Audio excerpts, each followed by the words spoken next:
Hi everybody. I thought it might be nice to show you my altar in person.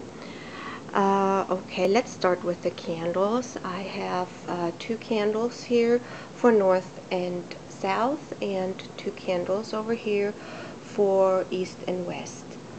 And for good measure, here's the Pope.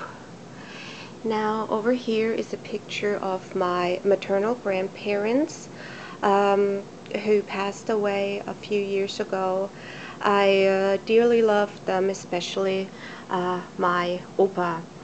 Now you see two beer steins in front of them because both of them like to drink beer in the evening, and for some reason they always put sugar in it.